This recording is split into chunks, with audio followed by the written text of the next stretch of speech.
प्रणाम। ओम नमः शिवाय। आज मैं फिर एक नई बात लेकर आपके सामने उपस्थित हुआ हूँ। इसमें मेरी ज़िंदगी के अपने कुछ पहलू हैं, देखें आप इनसे क्या सीखते हैं। लेकिन सबसे पहले मैं आपका परिचय अपने कुछ नए मित्रों से करवाना चाहता हूँ। अभी ये जो मेरे नए मित्र हैं, ये 2 अंडे हैं। आपकी स्क्रीन पर जो 2 अंडे इस समय नज़र आ रहे हैं, ये मेरी बालकनी पर 2 नए मेहमान हैं और जल्द ही इन मेहमानों से हमारी बातचीत होगी और हम इंतज़ार करेंगे कि यह मेहमान इस लायक हो जाएं कि हमसे बात कर सकें। और अब ये मेहमान इस लायक हो गए हैं कि हमसे बातचीत कर सकें। तो चलिए मैं आपका परिचय करवाता हूँ इन दोनों मेहमानों से। इनमें से, क्योंकि ये पक्षी हैं इसलिए मैं अपने हाथों का मेरा जहर इनको ना लग जाए, इसलिए पहले मित्र से मैं अपना परिचय करवाता हूँ आपका। ये रहा मेरा पहला नन्हा दोस्त। कैसा लगा आप? ये देखिए, उस तरफ देखना ज़रा, उस तरफ, यहाँ मैं इधर से छेड़ रहा हूँ आपको, इधर ये देखिए, ये पहला है और इसका नाम है अज्जू। इसका नाम क्या है? अज्जू। तो ये थोड़ा सा खड़ूस है, आप देखो लड़ाका भी बहुत है, पर ये लड़ाकी है। तो अज्जू है, ये लड़ाकी है, ये फीमेल है ना? ये देखिए। और इसके साथ ही इसका एक और जोड़ीदार भी है, ये बहुत शरारती है, ये दूसरा इसका जोड़ीदार है। आपस में लड़ते रहते हैं हमेशा। अब इसका नाम है सत्या, ठीक, इसका नाम सत्या, इसका नाम अज्जू, और अब कोई तीसरा भी है नहीं, फिलहाल 2 ही हैं। तो ये दोनों हमारे नए मेहमान हैं। अभी ये अंडे में थे, अंडे से अब बाहर आए नई दुनिया में, और इस नए संसार से इनका परिचय हुआ है। और इनके माता और पिता वो भी बहुत ही अच्छे हैं, हमेशा गुटरुगु करते रहते हैं सुबह से शाम, क्योंकि एक कबूतर के बच्चे हैं। तो 2 छोटे नन्हे, एक कबूतर और एक कबूतरी यहाँ पर आपके सामने हैं। तो हम इन दोनों की कहानी आपको आगे बताएंगे और इन्हीं के सहारे मैं आज की अपनी कहानी को आगे लेकर के जाऊँगा। ऐसे ही हम लोग भी कभी इस ज़िंदगी में आए हैं। जब हम छोटे थे तो आप और हम ऐसे ही नन्हे मुन्ने अनजान दुनिया से, दुनिया के हाथों में होते हैं हम, और फिर दुनिया के मध्य में रहकर हम ज़िंदगी जीना सीखते हैं। लेकिन इस ज़िंदगी के इस भाग में जहाँ हमने इस पृथ्वी पर जन्म लिया, माँ बाप का बड़ा गहरा नाता हमसे रहता है। अब जैसे ये दोनों हैं, अब इन दोनों के माता पिता इनकी परवरिश कर रहे हैं, तभी तो ये अंडे से इतने बड़े हो पाए, और अब कुछ दिनों में और बड़े होकर इनके पंख लगेंगे और ये दूर तक उड़कर जा सकेंगे। तो इनकी ज़िंदगी और हमारी ज़िंदगी एक ही जैसी है, क्योंकि ये भी प्राणी हैं, हम भी प्राणी हैं। तो माँ बाप की भूमिका, उनका प्रेम, उनका स्नेह कैसे रहता है, आज मैं एक छोटी सी झलक आपको इसके बारे में दिखाता हूँ। तो पहले इन दोनों को वापस भेजता हूँ, क्योंकि इनके डैडी और मम्मी मुझ पर पुलिस केस करने वाले हैं जल्द ही। ज़िंदगी बहुत अजीब होती है, लेकिन ज़िंदगी का जो ये रास्ता पूरा का पूरा है, इसमें ऐसी बहुत सारी चीज़ें आपको देखने को मिलती हैं कि आपका मन टूटने लग जाए।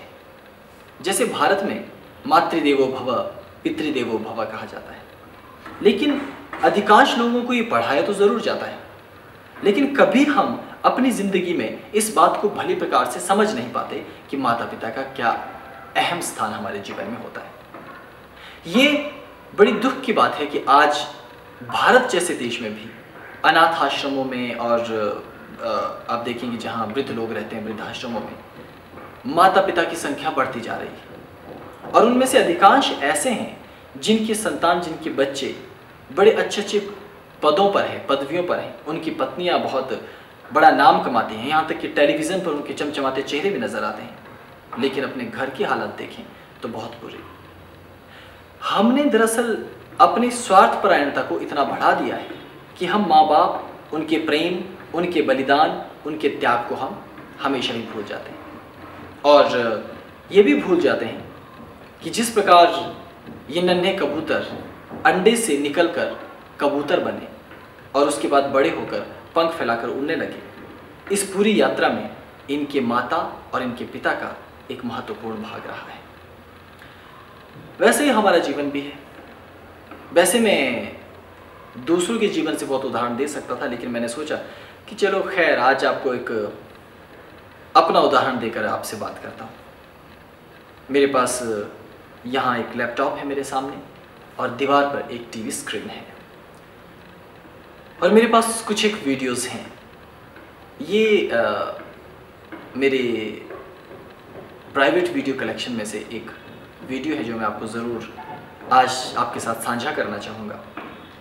लेकिन उससे पहले मैं ये साफ बताना चाहता हूँ कि मेरे पिताजी अब स्वर्गवासी हैं, वो मोक्ष प्राप्त कर चुके हैं, वो अब इस पृथ्वी पे है नहीं, केवल उनका आशीर्वाद और प्रेम मेरे साथ है। वो एक गांव में पैदा हुए, धाराखली नाम के गांव में, जहाँ मैं भी पैदा हुआ, जहाँ हम लोगों का मूल पैतृक घर है और बहुत मेहनती व्यक्ति रहे अपने जीवन के आखिरी समय तक। क्योंकि हम लोग मूलतः कृषक हैं, तो खेतीबाड़ी करना और साथ ही सेब के बगीचे, नाशपाती, प्लम, ये सब आपने देखा ही है कि सब चीज़ें हम वहाँ माता पिता के साथ करते रहे हैं। कृषि में बचपन से हम लोग जुटे रहे हैं और बागवानी एक प्रमुख व्यवसाय के तौर पर हिमाचल में हमारे परिवार का रहा है पहले। तो एक बार वही गर्मियों के दिन ये जब फल निकल आते हैं वृक्षों पर, तब हम अपने कुछ भैरवों के साथ माताजी और पिताजी को लेकर खेतों में काम करने के लिए गए थे। तो सेब थे, कुछ सेब वृक्षों में से तोड़ने थे, कुछ नाशपतियाँ थी, तो नाशपतियाँ भी वृक्षों पर से तोड़नी थी। तो हमने खूब चढ़ चढ़ कर ऊपर वृक्ष पर चढ़ चढ़ कर दिन भर वो सब तोड़े और माताजी और पिताजी दिन भर खुदाई करते रहे वहाँ। और जो सेब का बगीचा है उसकी देखभाल, मिट्टी से हालात ख़राब, बहुत गर्मी, पसीना, और ऊपर से उन दिनों पिताजी की तबीयत भी थोड़ी सी ख़राब थी, वो कुछ बीमार चल रहे थे और उनको आपको मालूम है बालों में कभी कभी इधर एक पैच निकल आता है जहाँ से बाल निकल जाते हैं। तो एक उनके यहाँ पीछे की तरफ 2 जगह से बालों के 2 पैच निकल आए थे, खाली हो गए थे। तो वो चिंतित थे। तो मैंने उनको कहा इसमें घबराने की कोई बात तो है नहीं, कुछ दिनों में फिर निकल आएंगे। आपको ज़्यादा चिंता हो रही तो लहसुन घिस करके लगाया कीजिए। तो वो बीच बीच में लहसुन घिस करके लगाया करते थे। तो खेतों के में काम करते करते बहुत बुरे हालात होते हैं, क्योंकि हिमाचली खेत हैं। अब वो प्लेन खेत तो है नहीं, पहाड़ों पे ढलानदार सीढ़ीनुमा खेत हैं और उन्हीं के अंदर बागवानी भी होती है, इन्हीं बगीचों के अंदर। और हमारा एक खेत, वो अगर आप नीचे से ऊपर चढ़कर जाएं तो सीधा चढ़ना आसान नहीं है और ऊपर से नीचे उतर कर आना भी आसान नहीं है।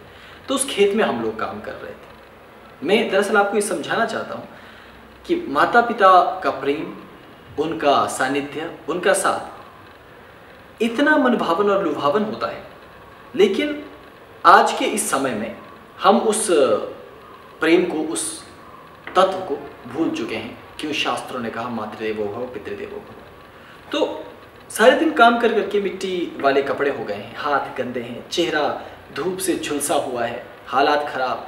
मेरी माताजी, उनका उस दौरान यहाँ का एक दांत वो निकल गया था और अभी नया दांत वहाँ लगा नहीं था, तो खाली दांत यहाँ से और आगे से भी उनके दांत, दोनों दांतों के बीच में गैप आ गया। और वो बीमार, उनकी तबीयत ख़राब भी थी और वो भी इस बावजूद इसके दोनों ही खेतों में काम कर रहे थे। और अब मुझे कुलांतक पीठ का पीठाधीश्वर बनाया गया और मैं ईश पुत्र हूँ और कुलांतक नाथ हूँ, आप सबका चहेता और प्यारा। तो इसका मतलब ये तो नहीं ना कि अब मैं हमेशा कुर्सी पर ही बैठा रहूँगा। मेरे माँ बाप अगर खेतों में काम कर रहे हैं तो मैं चुपचाप कहीं तमाशा देखता रहूँगा।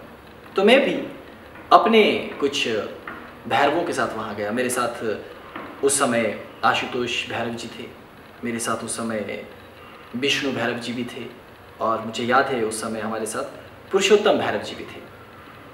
बस हम इतने ही लोग थे और 1-2 व्यक्ति गांव से आए हुए थे और हम लोग खेतों में काम कर रहे थे। उस दिन हमारे पास एक कैमरा भी था, छोटा सा एक हैंडी कैम। तो वो मेरे हाथ में था और कभी किसी भैरव के हाथ में था। तो यूँ ही जब दिन भर खेतों में खूब मेहनत हुई, बहुत ज़्यादा मेहनत हुई, तो शाम के समय हमें वापस लौट कर आना था। तो मस्ती होती रहती। अब पिताजी को पता है कि मैं बचपन से पहाड़ों पर भागना, कूदना, जंगलों में जाना, एक योगी की तरह रहना और झीलों में कूदना, तैरना, नहाना, बर्फ़ के ग्लेशियरों पर जाना, ये सब मेरा बचपन से एक जिसे रुचि कहते हैं ना, वो एक सहज रुचि रही और मेरे रक्त में ये सब बाल्यावस्था से। मैं साधना इसलिए नहीं करता था कि मुझे साधना से कोई सिद्धि चाहिए, वरन साधना मेरी जीवन शैली, जिसको लाइफस्टाइल कहते हैं, लाइफस्टाइल बन गया था। तो ऐसे में पिताजी ने कहा उस दिन कि चलो आज यहाँ से, क्योंकि वो रास्ता खतरनाक है, दौड़ कर चलते हैं, देखते हैं आगे कौन निकलेगा। तो हम सब के पास थैले थे, क्योंकि अब सारे सेब और नाशपाती इत्यादि हम तोड़ चुके थे। तो कुछ अपने खाने के लिए भैरवों के पास कुछ बैग्स के अंदर कुछ फल भर दिए गए थे, तो उन्होंने वो भी संभाल रखे थे। एक बैग मेरे पास भी था और एक हाथ में मैंने भी कैमरा पकड़ रखा था। बस यूँ ही जीवन के मस्ती भरे क्षण और माता पिता के सहचर्य उनके साथ का आनंद ले रहे थे। और पिताजी बहुत मजाकिया स्वभाव के थे, बहुत विनोदी किस्म के। तो उनके साथ मेरा वार्तालाप बिल्कुल मित्रवत होता था। तो उनके साथ छेड़छाड़, जो एक परिवार की एक शोभा होती है, उसी तरह से संबंध हमारा बना रहता था। तो आज इससे पहले कि मैं आपको ये बताऊं कि मातृदेवो भव पितृदेवो भव, इस अवधारणा को क्यों ऋषि मुनियों ने और अधिक बल दिया था और क्यों आज इसकी अनिवार्यता ज़रूरी है, पहले मैं आपको दिखाता हूँ ऐसे क्षण जिनको देखकर आपको लगेगा कि वास्तव में मातृदेवो भव होता है और पितृदेवो भव होता है। ये मैं आपके सामने पहली क्लिप प्ले करने वाला हूँ। ये देखिए, ये पहली क्लिप है जिसमें अभी स्क्रीन पर खेतों से काम करके लौट रही माता जी हैं। उन्होंने कमर पर बेल्ट बांध रखी क्योंकि उनको रीढ़ की हड्डी में दर्द हो रहा था, क्योंकि दिन भर भारी सामान, भारी बोझ उठाती रहती हैं। हाथों में एक छाता पकड़ा हुआ है और उसके सहारे उतर रही हैं। और आगे देखिए, और उनके साथ हमारे एक भैरव हैं, ये हैं भैरव पुरुषोत्तम जी महाराज, और उनके साथ ये हैं भैरव विष्णु जी महाराज, और ये हैं भैरव आशुतोष जी महाराज। और सबसे आगे बहुत ही खराब हालत में जो है वो है हमारे पिताजी। ये देखिए, उनके हाथों में कुछ कपड़े हैं और वो उनका फेस पूरी तरह से सन बर्न हो गया। सर पर मैंने आपको बताया था कि वहाँ कुछ समस्या है, वो आप देख सकते हैं, इस स्क्रीन पे नज़र आ रहा है। तो आपने इस क्लिप में देखा कि कैसे माता जी बीमारी की हालत में भी खेतों में काम कर रही हैं, और आपने हमारे मेहनती भैरवों को भी देखा कि जहाँ मैं खड़ा हूँ वहाँ मेरे प्रेम और स्नेह के कारण वो भी मेरे साथ कंधे से कंधा मिलाकर इस क्षण का आनंद लूट रहे हैं। और पिताजी को आपने देखा, हालांकि वो नौकरी करते हैं और इसके बावजूद कड़ी मेहनत करते हैं, खेतों में लगातार काफ़ी दिनों से काम कर रहे थे, लेकिन मुझे लगातार उनके साथ जाने का मौका उस दौरान नहीं मिल पाया, क्योंकि मुझे तो पूरी दुनिया के साधकों की भी चिंता करनी है और अपने गांव, परिवेश, समाज और देश की भी अपने अपने स्तर पर जितनी हो सकती है चिंता करनी ही है। तो जब पिताजी के साथ जाता हूँ तो आपने देखा कि उनका चेहरा पूरी तरह से सनबर्न से जला हुआ है, काला पड़ गया हुआ एकदम से, और फिर भी खुश हैं, फिर भी प्रसन्न हैं। लेकिन जिस जगह से हम उतर रहे हैं वहाँ हम एक खेल खेल रहे हैं, वो ये कि हमने कहा चलो आज हम सब तेज़ी से नीचे उतरते हैं, देखते हैं सबसे आगे कौन उतरेगा। तो आपको लगता होगा ये कोई साधारण सा रास्ता होगा, यहाँ से तो हर कोई उतर लेगा। तो ठीक है, पहले एक झलक मैं आपको दिखाता हूँ इस दूसरी क्लिप में कि एक बार आप ज़रा आंख तो डाल दीजिए कि ये जगह कितनी ख़तरनाक है, क्योंकि एक बार पाँव फिसला तो यहाँ रीटेक का मौका नहीं मिलने वाला है। देखिए इस दूसरी क्लिप में।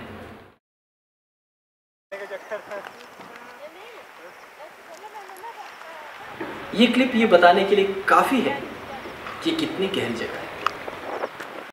अब आपको अनुमान हो गया होगा कि अगर यहाँ से नीचे गए तो सीधे नीचे नदी के किनारे आप और गहरे झरने के पास आप तलहटी पर जाकर पहुँच जाएंगे। तो इस तरह से माता पिता का हमारा ये एक छोटा सा खेल शुरू हुआ, और फिर मैं अब आपको अगली क्लिप पर ले जाना चाहता हूँ। अगली क्लिप अगली क्लिप में आप देख रहे हैं कि आगे आगे आशुतोष जी महाराज चश्मा लगाए हुए एक खतरनाक आदमी की तरह चल रहे हैं, जैसे कि मानो उनके सामने कोई और दूसरा खड़ा ही नहीं हो सकता है। और ठीक उनके पीछे पीछे दूसरे चश्मा लगाए हुए ऐसे भैरव चल रहे हैं, जैसे कि मानो उनके बाहुबल के सामने कोई दूसरा बाहुबल हो ही ना। और उनके पीछे पिताजी, और उनके पीछे फिर तीसरे भैरव, और उनके पीछे फिर माता जी। तो इस क्लिप में आप देखेंगे कि आशुतोष जी कैसे उछलते हुए और मस्ती करते हुए जा रहे हैं। तो सबके चेहरे पर मुस्कुराहट है, सब खुश और प्रसन्न हैं, हालांकि बहुत थके हुए हैं। और पहाड़ पर हवाएं चल रही हैं, आप हवाओं की आवाज़ सुन सकते हैं। और साथ ही भैरव विष्णु जी क्या कह रहे हैं, वो बता रहे हैं कि कैसे वो बिना जूतों के सिर्फ चप्पल पहनकर ऊंचे वाले पहाड़ के ऊपर तक गए थे। तो इसके बाद देखिए अगली क्लिप में अब आगे अब और क्या संवाद हो रहा है और आगे की क्लिप में क्या हो रहा है। चलो चलो। अब इस क्लिप में देखिए कि आगे आगे आशुतोष जी हैं, पीछे पीछे पिताजी चल रहे हैं, उनके पीछे विष्णु भैरव जी और उनके पीछे पुरुषोत्तम भैरव जी और माता जी।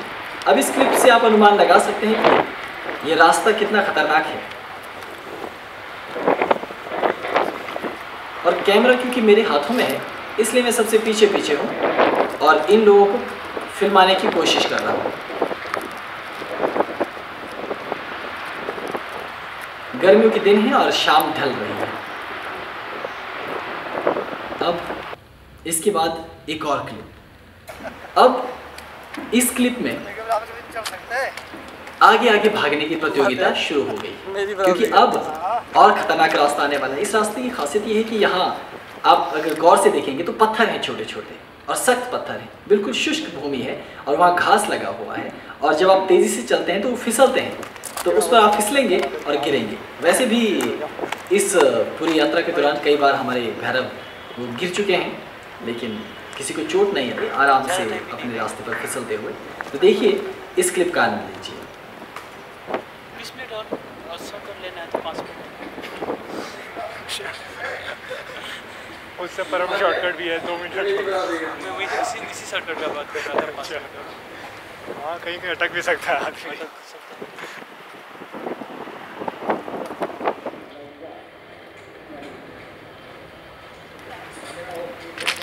ओए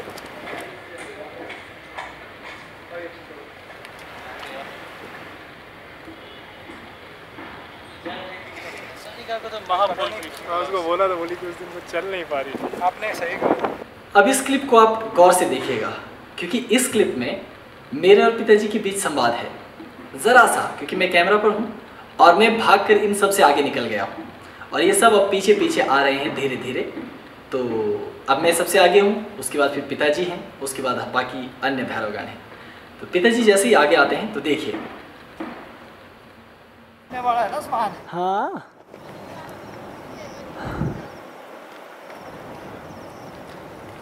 तुमने सोचा है मैं फिर बस बस बच्चे कहीं फिसल जाएंगे। हाँ हाँ हाँ बड़ा फिर फुट लो तो थी संगे पीछे पीछे। ओहो मेरी कमीज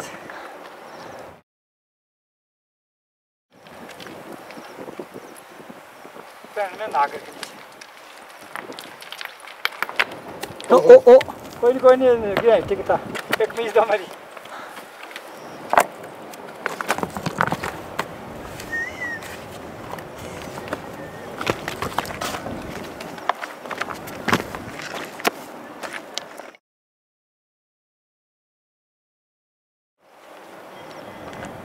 अरे वाह, अब तो नजदीकी आ गए। इतना से जंगल जैसा यहाँ पे सुंदर सा।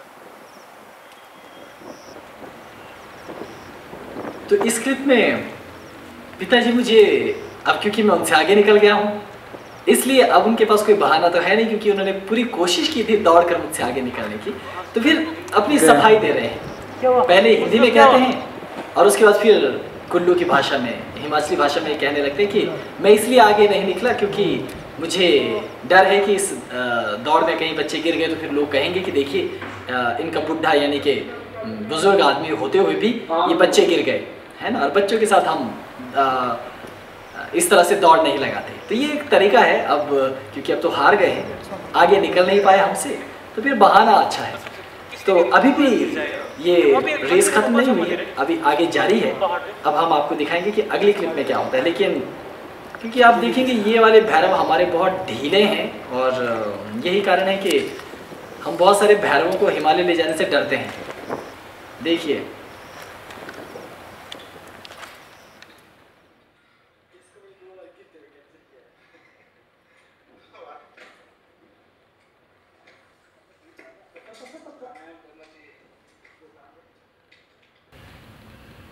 अब इस क्लिप में आप भैरवों को भागते हुए देख सकते हैं बहुत तेज़ी से, लेकिन फिर भी हम अभी भी सबसे आगे ही हैं। और आगे से मैं इनको फिल्मा रहा हूँ खुद। अपने पास मेरे हाथों में एक छोटा सा हैंडी कैम है, और मैं यहाँ बैठकर इनकी प्रतीक्षा कर रहा हूँ क्योंकि ये बहुत पीछे रह गए। अब देखते रहिए। अब भैरवों में जो सबसे षड्यंत्रकारी भैरव है वो सबसे आगे पहुँच गए, देखिए। और उनके पीछे सेकंड षड्यंत्रकारी और तीसरे षड्यंत्रकारी अभी पीछे हैं। गिरते गिरते बच गए बाल बाल। कैसा रहा भाई? मजा आ गया। लेकिन रूल ब्रेक नहीं करना होता है। रूल ब्रेक नहीं करना होता, देखा?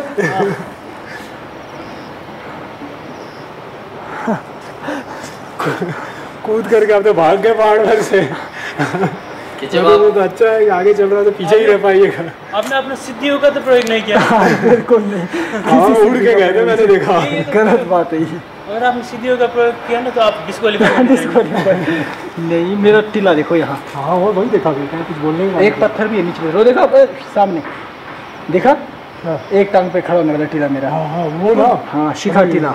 सबसे ऊपर वाला? शिवलिंग जैसा है पूरा। हाँ, शिखा टीला। ये वाला? हाँ, इसमें कब गए आप? तुम्हें नहीं पता? हुआ कई कैसे? बार। हाँ, ये हुआ कैसे? ज्वालामुखी, ज्वालामुखी। अरे ज्वालामुखी भूल तो नहीं गया मैं? अच्छा रुको, पिताजी को आने दो। ये इस पे, इस पॉइंटेड पे? हाँ, अरे तो यहाँ इसमें गए ऊपर?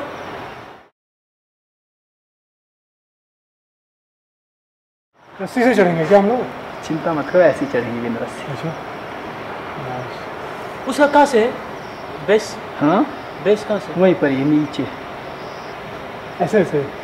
अरे हाँ। आपने इससे खींच, इसमें तो लोगों ने नहीं देखा क्या आपको? नहीं, देखते हैं लोग, मेरे को जानते भी ना थोड़ा बहुत, तो कोई क्या बोलेगा। पता है जंगली तो है ही। अरे ये है आपका एक टीला।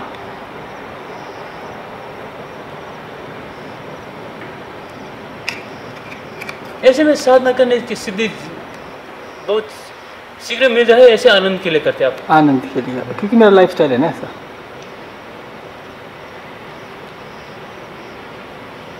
अब शिकार तो भाई बिल्ली भी करती है, शेर भी करती है। बिल्ली के तो अपनी है, शेर के तो अपनी। ठीक है। ये अगर हवा जोर से लग जाए ना तो टेंशन नहीं होगा क्या?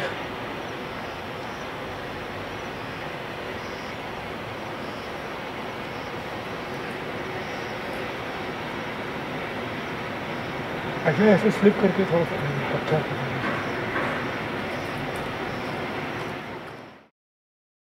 बड़े 30 बार खाम बन रहे थे, लगा पता? ये ले चल। अमूठी होगी लाल जी। क्या बोलते हैं इसको? बस बस देख रहा हूँ नार्द का दिया। मैं। विष्णु ने दिया था दिया, उसको बोला इसको बाती नहीं बुझनी चाहिए, हाँ, समझे ना? अरे हमारे बाकी गोपनीय लोग कह रहे हैं। आ जाओ, बहुत हुए, अब कर बंद इसको, बहुत देर है। हाँ, कब आएंगे करते करते बैटरी फिनिश होते हैं। बहुत देर है, जगह भैया बहुत पीछे। तो इस क्लिप में आपने बहुत मनोरंजक चर्चाएं सुनी होंगी और बहुत ही दिल खुश करने वाली भी। पहले भगवान आशुतोष जी महाराज कहते हैं कि यहाँ रूल ब्रेक नहीं करना होता है। तो रूल ब्रेक से क्या तात्पर्य है? उसका मतलब ये है कि क्योंकि ये पहाड़ है, मैंने आपको बताया कि यहाँ छोटे छोटे पत्थर के टुकड़े और कंकर बहुत ज़्यादा है। तो जब आप दौड़ते हैं तो अचानक आपको बिना सहारे के रुकना नहीं है, क्योंकि जैसे ही आप रुकते हैं तो वो फिसल जाते हैं और आप धड़ाम से नीचे गिर जाते हैं। और पीछे वाले कुछ गुप्त गोपनीय क्षेत्रों में 5 स्टार बन सकते हैं। इसलिए इस रूल को तोड़ना नहीं होता है। और जब आप दौड़ रहे हैं तो लगातार आपको आगे थोड़ा सा सर रखकर लगातार दौड़ते रहना पड़ता है। तो ये रूल था। तो जिस भैरव ने इस रूल को तोड़ा उसे पता चल गया कि रूल क्यों नहीं तोड़ना चाहिए। और दूसरी बात कि फिर जब पिताजी हार गए, मैंने आपको बताया था पिछली क्लिप में ही कि उनसे तो होने वाला था नहीं। अब आपने देखा पिछली बार तो वो कम से कम भैरवों से आगे थे, लेकिन अगली बार षड्यंत्र करके दोनों भैरव आगे निकल गए, अब पिताजी पीछे रह गए।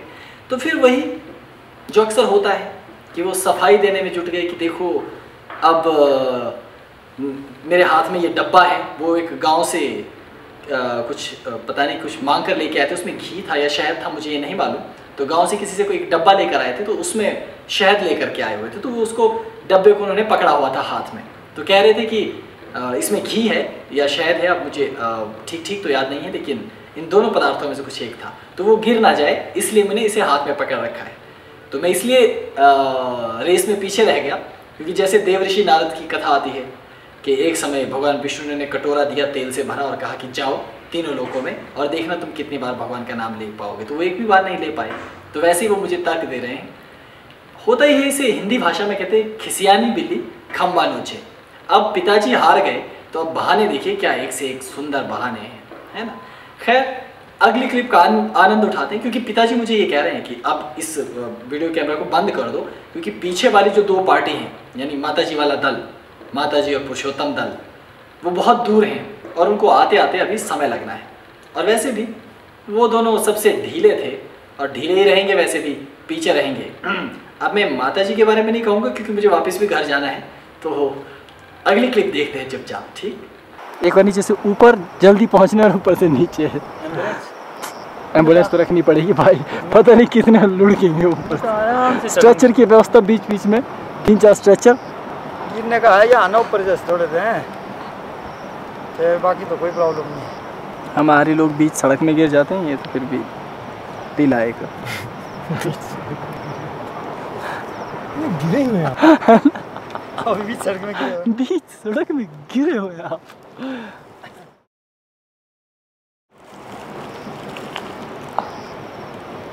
भाई हम तो हिमालय की सड़कों पे गिरने वाले हैं। गिरते गिरते यहाँ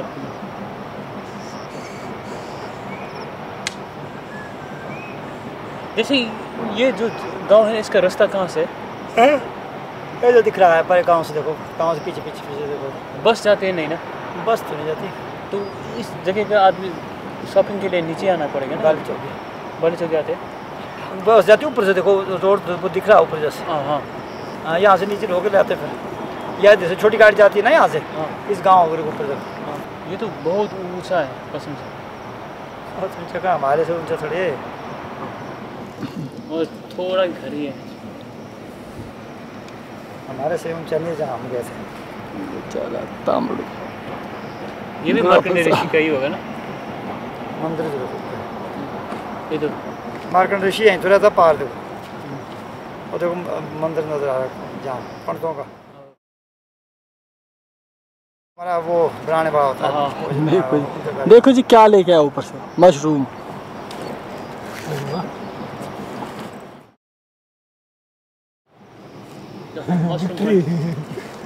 छतरी है एक्चुअली धूप से बचने के लिए। अरे अरे अयो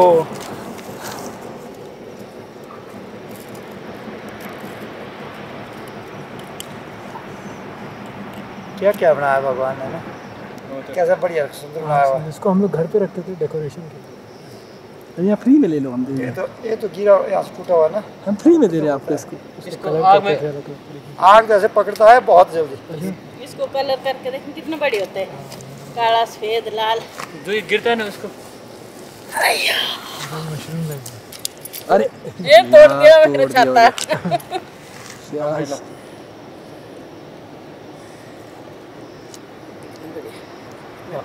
तो सुंदर सुंदर चीज पहाड़ों से लेके आए।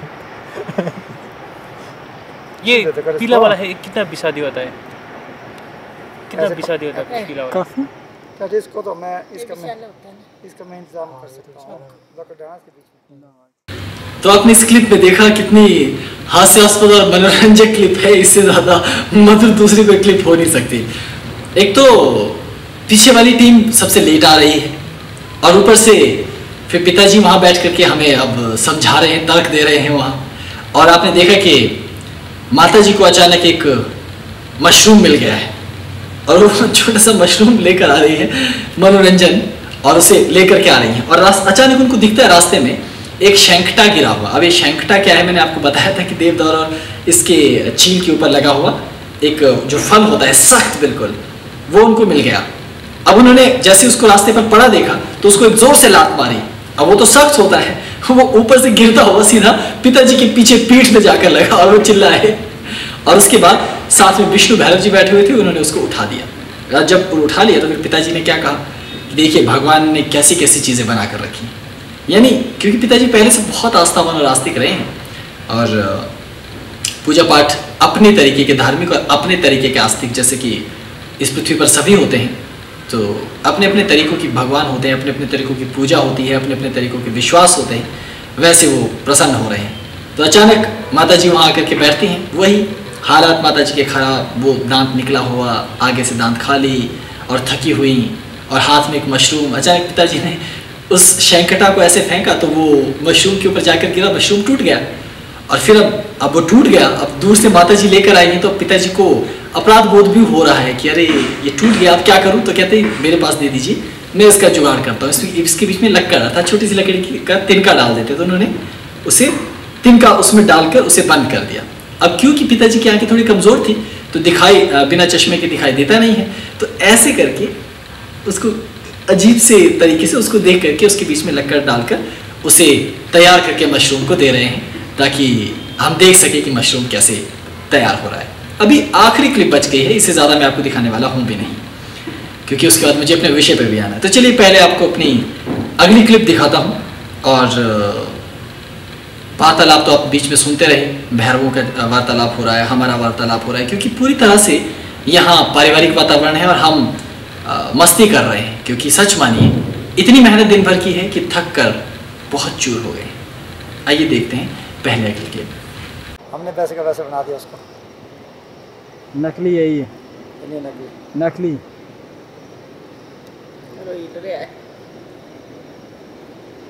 हो गया, हवा हो तेज गया। है। फिर फेंको, सेंट्री हमने ना माने छोटे छोटे कौन छूटा ये छूटा हो गया। बस ये एक छोटी सी आखिरी क्लिप थी जिसमें जब पिताजी ने उसे ठीक कर दिया तो फिर दिखा रहे हैं मुझे कि ये देखिए ये मशरूम तैयार हो गया। तो मैं उनको चिढ़ा रहा हूँ, मैंने कहा नकली है ये असली मशरूम नहीं, क्योंकि असली मशरूम ऐसा थोड़ी होगा जिसके बीच में लकड़ी डाली हुई हो। तो माता जी कह रही देखो कि अभी भी हिल रहा है, ये कहने का मतलब कि उतना स्टेबल नहीं है जितना ये पहले था। तो इस तरह का एक पारिवारिक वातावरण होता है। तो अक्सर जब हम अपने माता पिता के साथ रहते हैं और ऐसे वातावरण में रहते हैं तो उनके साथ रहते समय हम ये भूल जाते हैं कि वो हमको कितना प्यार कर रहे होते हैं। क्योंकि हमारी दृष्टि में प्यार केवल वो होता है जब हम अपनी प्रेमिका को कहते हैं आई लव यू, या उसको फ़ोन करके कहते हैं जानू कैसी हो तुम, है ना। केवल एक ही प्रेम हमें नज़र आता है, वो केवल प्रेमी प्रेमिका का प्रेम है। जबकि इसके विपरीत हमारे जीवन में इस तरह की बहुत सारी घटनाएं होती हैं और माता पिता ने ऐसे बहुत से बलिदान अपने जीवन में दिए होते हैं और वो अपने परिवार का आनंद लेना चाहते हैं, अपने आगे संतान का सुख लेना चाहते हैं। और वो सुख कोई ऐसा नहीं है कि आप उनको करोड़ों रुपए ला करके दो, बस उनका सुख केवल ये होता है कि आप उनसे बातचीत कर सको, उनके सुख दुख में उनके साथ रह सको, कदम से कदम मिलाकर रह सको। अब पिताजी के हाथ में वो कपड़े हैं जो उनको बाद में नीचे सड़क के किनारे आकर के पहनने हैं या घर आकर नहाने के बाद पहनने। क्यों? क्योंकि बाजार है और ऊपर हमारा घर तो गांव में है। अब गांव में जहाँ खेत है वहाँ कीचड़ है, वहाँ मिट्टी है, धूल से भरे हुए हैं, दिन भर हम काम करेंगे। तो उन्होंने कुर्ता और ये पहन रखा है और माता जी ने भी वैसे साधारण वस्त्र, ताकि वो खराब ना हो जाए।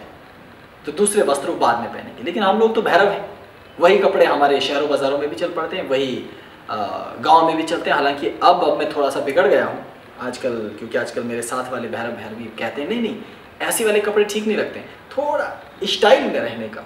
तो फिर वो कुछ नया ला कर देंगे तो मैं वो पहन लेता हूँ। लेकिन फिर भी आपने ये देखा कि इतने छोटे से इन वीडियो क्लिप से आप ये समझ सकते हैं कि माता पिता का हमारे जीवन में कैसा एक साथ और कैसा एक प्रेम है।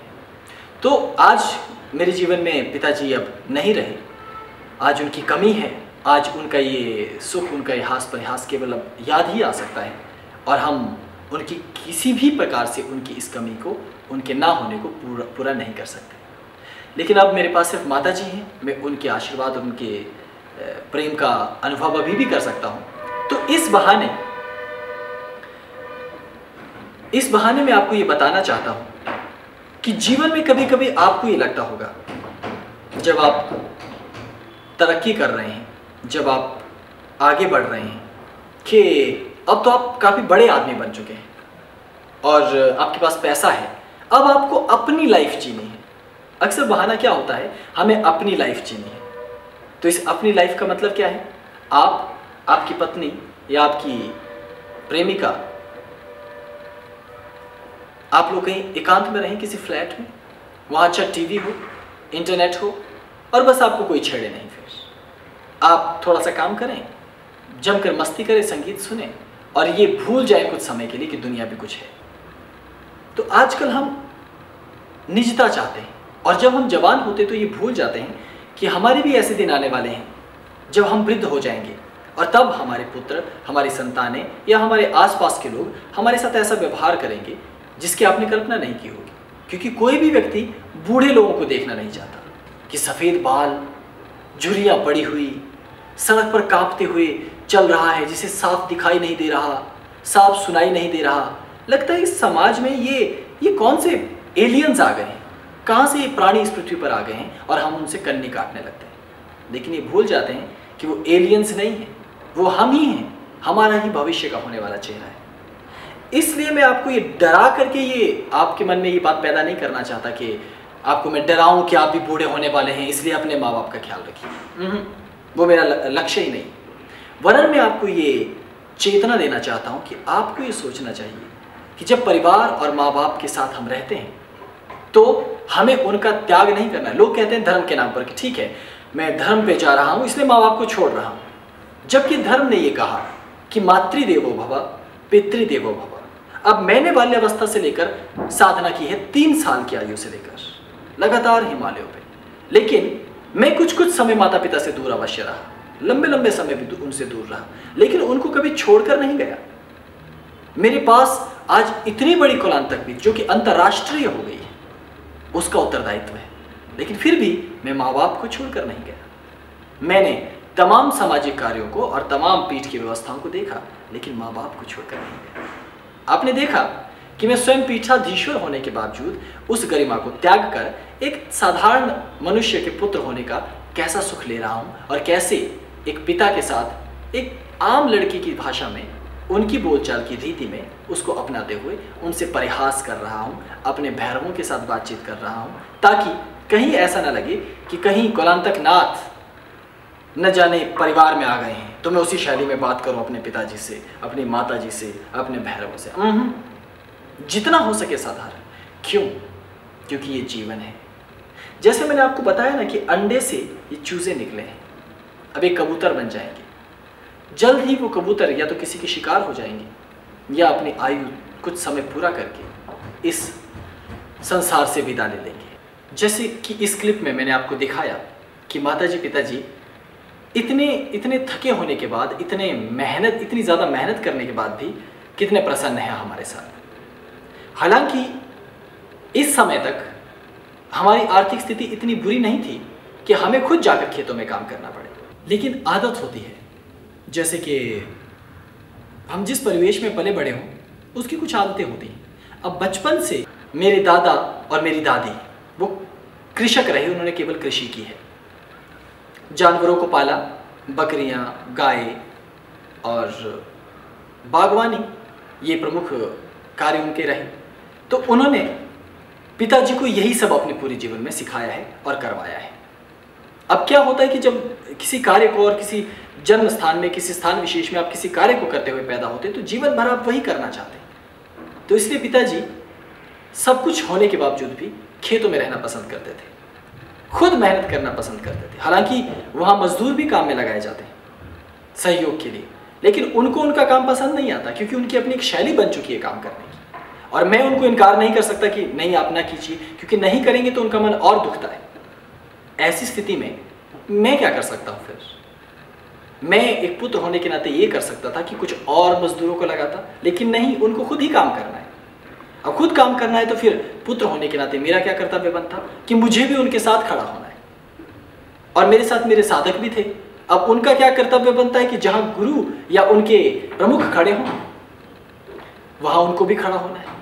तो भारत में ऋषि मुनियों ने इन संबंधों को बहुत बारीकी से देखा है, बहुत गहरा, आध्यात्मिक तलों पर भी। इसलिए जब मैं खड़ा हुआ तो वहां मेरे भैरव भी खड़े हुए, क्योंकि सब अपने अपने कर्तव्यों से बंधे हुए हैं और सबको अपने अपने धर्म का इसी प्रकार पालन करना है। जब ये परंपरा इसी तरह चलती है तब ये सृष्टि आगे संचालित होती रहती है। माँ बाप के पास बच्चे सुरक्षित और बच्चों के पास उनके माँ बाप हैं तो सारी खुशियाँ हैं। लेकिन धीरे धीरे गरीबी और समस्याएं, समाज, परिवार, ऐसी बहुत सी बातें हैं और स्वार्थ और अत्यधिक वासनाएं, इच्छाएं, लोभ, ये सब हमें परिवारों से अलग करता जा रहा है। तो शास्त्रों ने हमें इन सब बातों को बताया और मैंने इन सब बातों का पालन किया है। अब आपने ये भी सोचा होगा कि मैंने आज ये विषय क्यों चुना, क्योंकि एक वृद्ध व्यक्ति का लगातार कुछ दिनों से संदेश आ रहे थे कि उनका पुत्र कलांतक पीठ को लेकर उत्सुक है और ऐसा ना हो कि कहीं माँ बाप को छोड़कर वो चला जाए।